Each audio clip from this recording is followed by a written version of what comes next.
Real talk. Almost every beginner hits the same wall.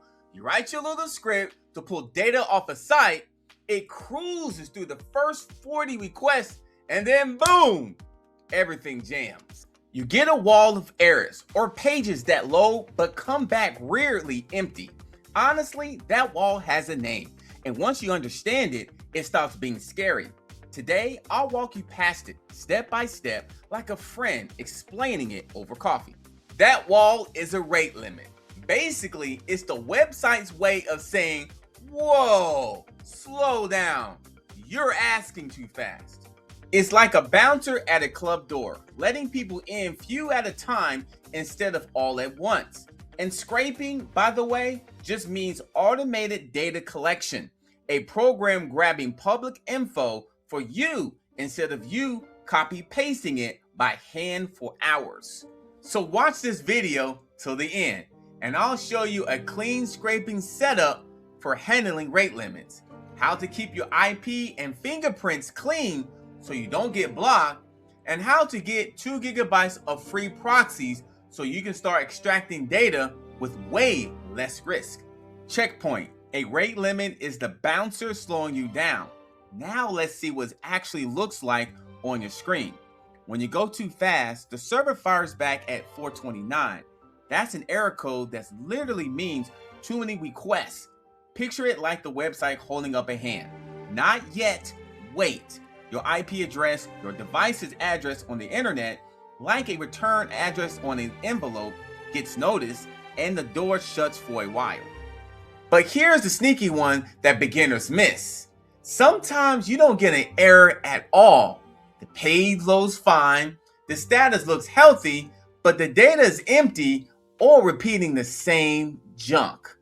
That's a soft block, a quiet block where the site pretends to work but quality feeds you nothing useful. Ghost results, basically, no error, no warning, just garbage. Quick honesty moment on the rules because pros mentioned this in passing. Stick to publicly accessible data, glance at the site's robots.txt, its rules for robots, note its terms of service before you start. Don't grab people's personal data without real legal reasons, and don't hammer the servers. Being polite with your pace isn't just nice, it's what keeps you unblocked. Checkpoint. Too fast to get you a loud 429 or a silent soft block. Our job is to not look greedy. Here's the plan. 3 moves. Number 1, put small gaps between requests. Number 2, back off when the server pushes back.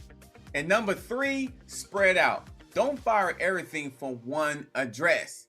And on top of those 3, we make our browser look like a normal human and not a robot. That last part is where an anti-detective browser comes in. Let me explain simply. Every browser quietly broadcasts a fingerprint.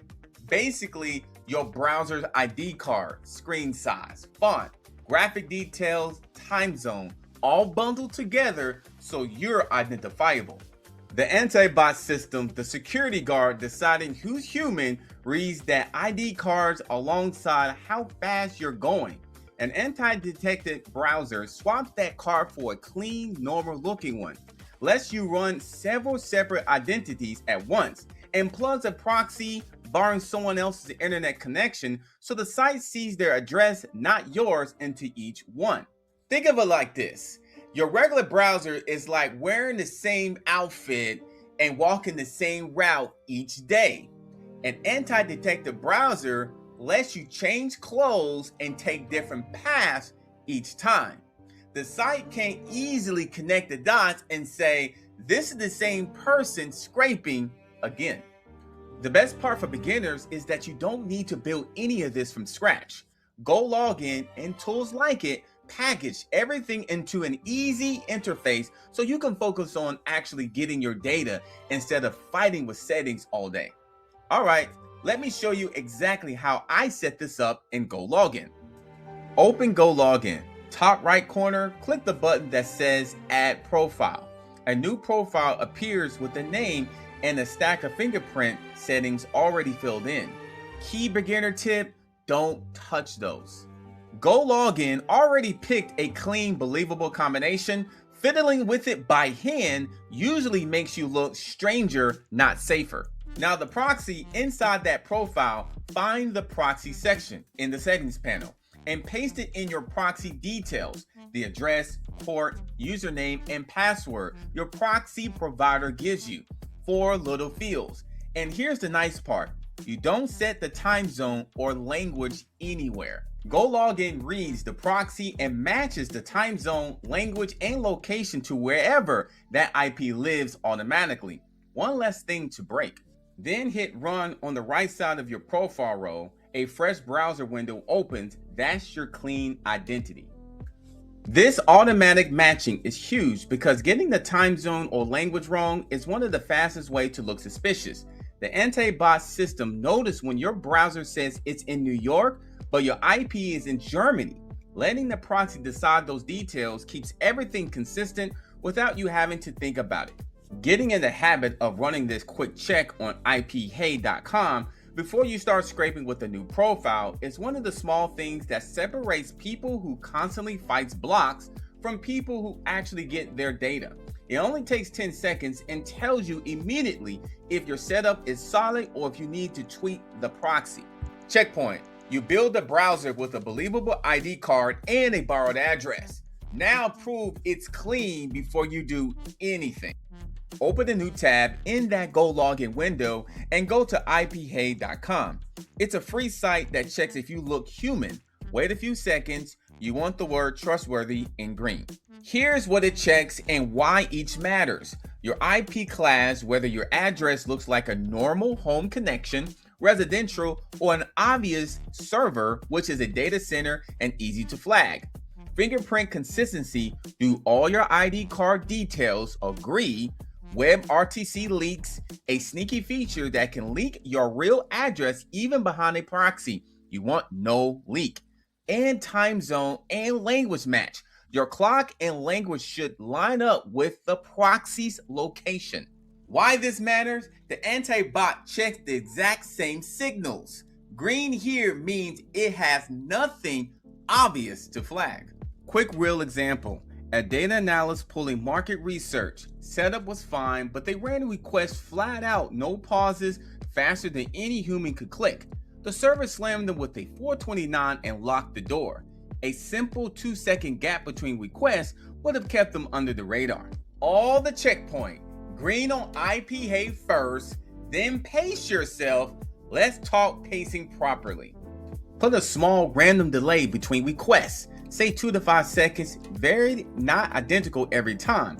The reason this works, a perfectly even lightning fast rhythm screams machine, while an uneven humanish pauses look normal. And when the server does push back with a 429, don't just retry instantly, use exceptional backoff. Plain words, wait 1 second, retry, still block, wait 2, then 4, doubling each time. Think of it like knocking on a door. If no one answers, you wait longer before knocking again instead of pounding non-stop. It gives the server room to breathe and dramatically raises your success rate. Quick real example, a lead gen marketer scraping a business directory. No errors showed up, so they thought it was working, but every page came back with the same repeating ghost listings, a classic soft block. They were going too hard from one flagged IP. Slowing down and rotating to a fresh residential address brought the real data back. Let me bust a few myths fast. A lot of people think more requests equals more data. Reality, past the limit, more requests just equals more blocks. Slow actually finishes. Greedy gets walled. A lot of people think a clean anti-detect browser alone hides everything, so pacing doesn't matter. Reality, a perfect ID card moving at robot speed still gets caught. Identity and pacing are a team. You need both. A lot of people think free proxies are fine for this. Reality, free proxies are usually already burned and flagged, so your trip rate limits faster, not slower. Now, what changes if your situation is different? If you're scraping an official API instead of a website, an API being a structured data doorway the site offers on purpose. The limits are usually written down and tied to your account key, so you just read the document number and stay under it. Way more predictable than guessing. And if you're scraping at big volume instead of a small one-time job, here what changes. One identity won't cut it. You'll run several GoLogin profiles in parallel, each with its own separate proxy, so the load spreads across many addresses instead of crushing one. GoLogin fits here because each profile stays fully isolated. They don't bleed into each other. A few quick if this then that rules for your back pocket. If you start seeing 429 errors, then cut how many requests you're firing at once. Add randomized delays and rotate your IP. If you hit a CAPTCHA wall, that's the click all the traffic lights puzzle, proving you're human. Then slow down hard and switch to residential or mobile proxies, the home and phone connection IP types that look most human. If responses come back empty, stale, or repeating, then suspect a soft block. Change your IP class, slow your pace, recheck iphey. And the troubleshooting one, if your proxies just won't connect at all, then double check the 4 credentials you pasted and confirm the proxy is actually live before blaming anything else. Quick honest trade-off. Residential and mobile proxies cost more and run slower than cheap data center ones. That's the price of looking human and getting through. And a clean setup never guarantees 0 blocks. It just stacks the odds your way. Anyone promising never blocked ever is selling something. So recap, a rate limit is the bouncer slowing you down, signaled by a loud 429 or a silent soft block. You beat it with 3 moves. Pace yourself with random delays, back off exceptionally when pushed, and spread requests across clean IPs, all from an anti-detect identity. Make the GoLogin profile. Paste the proxy, hit run, confirm green on iphey, then scrape slow and steady. That's the whole workflow, and you can run it yourself right now. If you want to replicate this rate limit handling scraping setup to get 40% off and claim the 2 GB free proxies, click my link in the description or the pinned comment.